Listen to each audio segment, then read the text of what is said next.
ഈ വചനം കേട്ട് പ്രാർത്ഥിക്കുന്ന ദൈവമക്കൾക്ക് അവിടുന്ന് വാഗ്ദാനം ചെയ്തിരിക്കുന്നത് അവിടുത്തെ സ്നേഹം അനുഭവിക്കാനും ആ സ്നേഹത്തിൽ ജീവിക്കാനും വേണ്ടിയാണ്.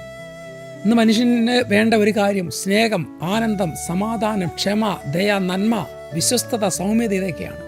ആത്മസംയമനം, ഇതൊന്നും പാലിക്കാൻ പറ്റാത്തവരുണ്ട്.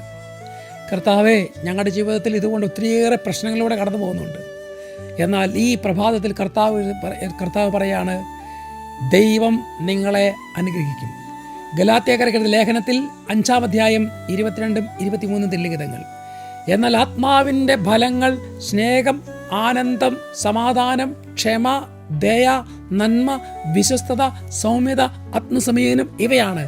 ഇവയ്ക്കെതിരായി ഒരു നിയമവുമില്ല. കർത്താവെ, ഈ വരങ്ങളെല്ലാം ഞങ്ങൾക്ക് നൽകണമെന്ന് പ്രാർത്ഥിക്കുന്നു. പരിശുദ്ധാത്മാവിൻ്റെ വരങ്ങളും ഫലങ്ങളും ഞങ്ങൾക്ക് നൽകണേ കർത്താവെ. അവിടുന്ന് ഞങ്ങളെ അനുഗ്രഹിക്കണം. എല്ലാ കൃപയും ഉണ്ടാകട്ടെ. ഈശോ നിങ്ങൾ അനുഗ്രഹിക്കട്ടെ.